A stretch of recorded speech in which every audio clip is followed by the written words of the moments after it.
Hey everybody, I know most of you have already created your project outline for the Module 4 Assignment 3 or Assessment 3, but I have gotten a couple of questions or some further explanations that were wanted. So I am not going to grade that assignment, even though I know it is due on the 2nd, which I think is what, Tuesday? In case you want to go back and make changes to it. You can make changes by adding an explanation underneath. I don't know if you're able to pull it. I don't know if you can, if you want to upload it, or you could reach out and just send me an email and say, hey, this is the assignment I am attaching, and this is the one I want to be graded. Okay. So if I look away from you, I apologize. I am actually looking at the outline here on the computer.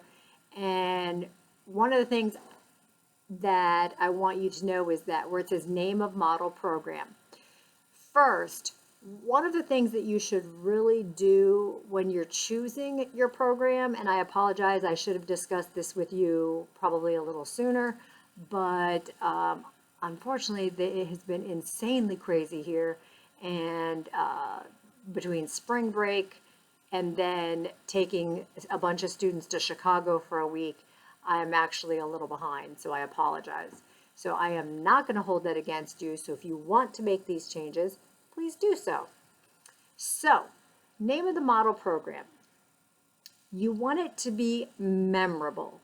You do not want it to be something giant and huge. For example, I am going to use anagrams are awesome, but they need to be something that makes sense. Calling something the ZWM program because ZWM stands for whatever your program is. ZWM is not catchy. It's not memorable. It's not something that's going to pop into my head. But saying something like DARE, that absolutely will stick into my head because DARE is a word and that it actually stands for what that program is about. So if you can make an anagram, I suggest that. That does not mean it's a requirement, nor will that affect your grade at all.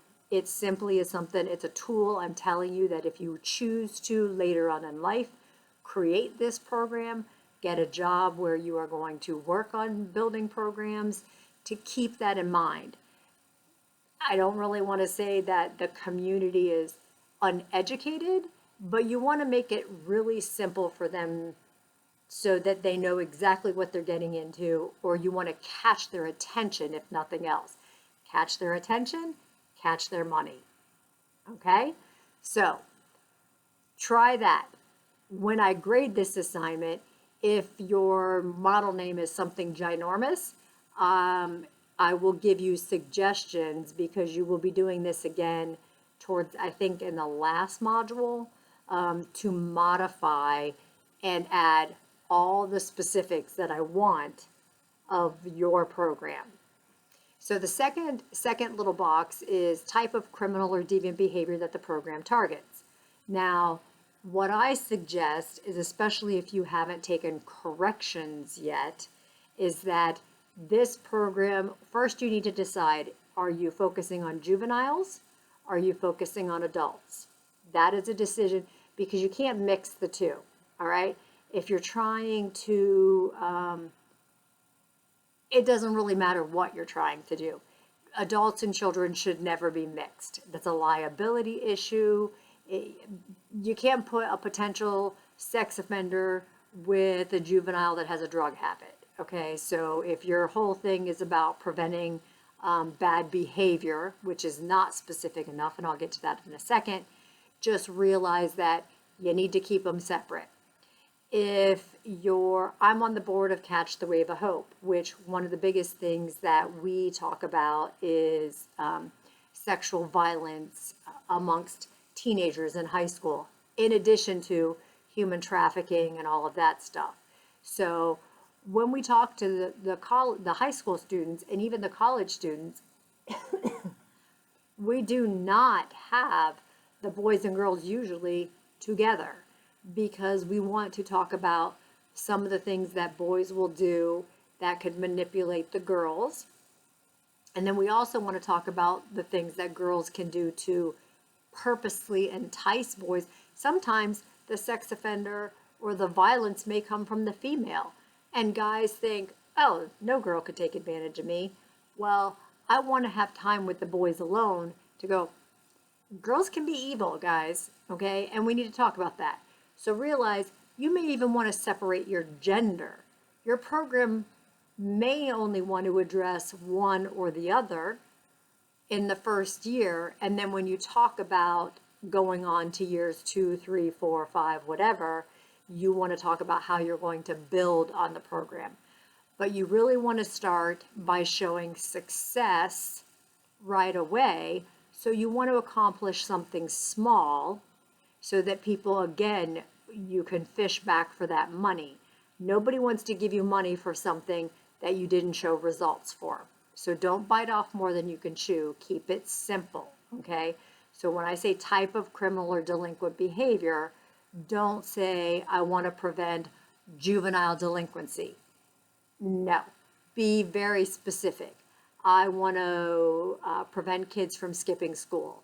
I want to prevent adults from, God, I don't even know, there's so many things. I want to work on adult homelessness. So pick one thing. Do not try and lump it all together. Short and sweet, because you need to show results in order to get money. I hope that makes sense. If not, email me and I'll break it down further. The next thing are goals of the program, and it says 3 to 5 goals. Here's the thing. I don't care what your goals are, but they need to be measurable. It needs to be something that's a before and an after, so that you can show that what you did made a difference. Again, it sounds horrible, and I don't mean to be, but you're talking business. You're getting into somebody's wallet. So all those people care about is that, one, that you're keeping the bad behavior out of their neighborhoods or their community, and that you're showing them that their money is going for a good purpose and you're not just throwing it down the drain. So I would pick juveniles, and I want to prevent them from skipping school. Okay, so first goal would be I'm going to have X amount of kids in the program. And let's just say that I'm going to choose the participants based on students that missed more than 20 days of school in the last academic year, or that have a history of missing 20 or more days in the last so many years. Then what I want to do is the year that you start your program, okay, you and the school are partners, you're working together. So let's say normally that student misses 32 days a year. Your first goal is to lower skipping school. So if the kid misses 32 days and then he goes to your program and the next year he only misses 28 days, hopefully those extra days that he came to school are a result of listening to whatever you had to say. But it was successful for whatever reason. So it's measurable, okay? Days missed went down. You may want to say that not only did the students who skipped school skipped less days, but it also showed in their GPA. So the kids who actually attended school more often, they had better grades. Again, that's something that's measurable, all right? And then, thirdly, you can pick something, whatever you want to pick, but make sure that it's something I can measure before and after, so that you can say, thanks to you, this went down, or their grades went up, or they got sent to the office less often, or whatever it happens to be, okay? Just, it has to be measurable before and after. Okay. This next one is the one that's going to kill you on the final outline that you do. estimated annual cost of program. Don't just put $1.5 million. All right? I want you to think of the program and give me a dollar amount. And then in parentheses, you can say, this will cover everything from advertising to education to implementation of the program. Okay, you don't have to be specific here, right? I just want a dollar amount, and I want to see that you realize that that money is going to have to cover everything. When you do this on the final end, you need to break it down for me. I would personally look up other programs and look up their financial reports, because what I'm going to be looking for is how much did you have in payroll? Did you have to pay for transportation? Did you pay rent?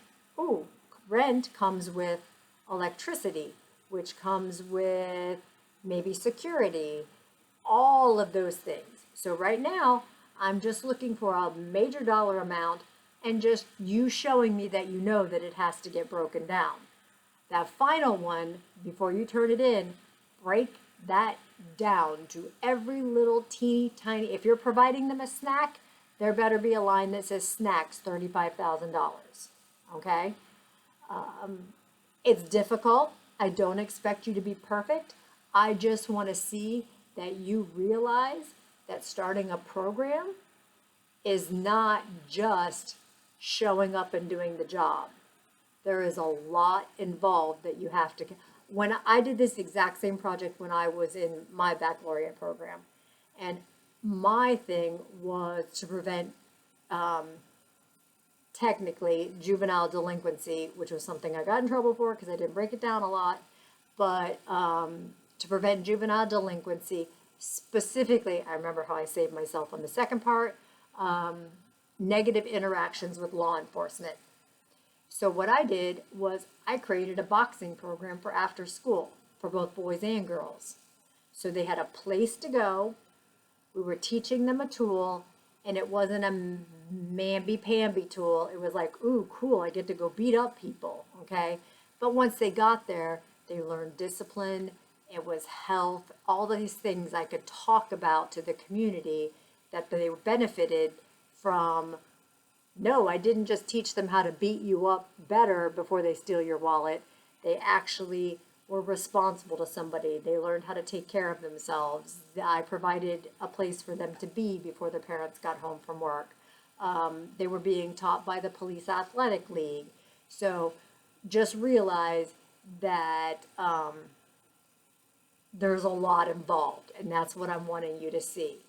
So the last part says community or criminal justice partnerships that will make your program possible.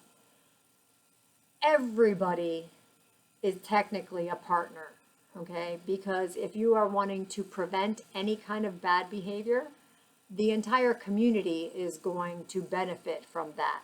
So you would want to mention them. Also, unless you're going to go to a bank or some other kind of nonprofit, or you're going to write a grant that's specifically for your type of program, anybody that's going to help you in any way has skin in the game. The people that give you the money, where are you going to get your participants from? You're going to have, the partner is going to be the school. If they're the ones that are sending you the kids, recommending that these kids that miss so many days come to you. So realize anybody that's involved in any way, shape, or form is a partner. Okay? I think that pretty much should answer your questions on the Module 4 part. And like I said, you can modify it. You can write me an email and say, hey, I didn't answer everything that I should have answered. Add this to my assignment, or here's my corrected assignment. But just realize that this is going to be the exact same thing you're going to do for the end module, except for you're going to have specifics out the yin-yang, and you're probably not going to like me a whole lot, because I need to show you that I've had students go on and create their programs. One of them created a basketball league after school through the Police Athletic League in a local, one of our counties. And that has made a huge difference. So this is something that you can go on and do. Whatever it is that you're choosing, and maybe if you're having a hard time choosing something, choose a behavior that you're really strong and passionate about, that you want to make a difference, or something that you really don't like and you want to be able to stop it or change it. You don't like how law enforcement is dealing with this issue. You don't like that law enforcement is being called because, kids are skipping school, whatever it happens to be. So realize, if you don't have something right off the bat that jumps out at you, look for the extremes. What's good, what's bad in your mind, and that will help you choose exactly what program you should be working on. All right? Hopefully that answers everybody's questions in one video instead of a bunch of emails. And if you need to make changes, like I said, I will not hold you to that April 2nd date on having it, even though I see 90% of you have submitted it already. Please know that I will not hold you to that date if you want to go back and make changes. All right, I am back in town. It was way too cold in Chicago, so I am not going anywhere for a while. If you need me, I'm here, and have a great weekend.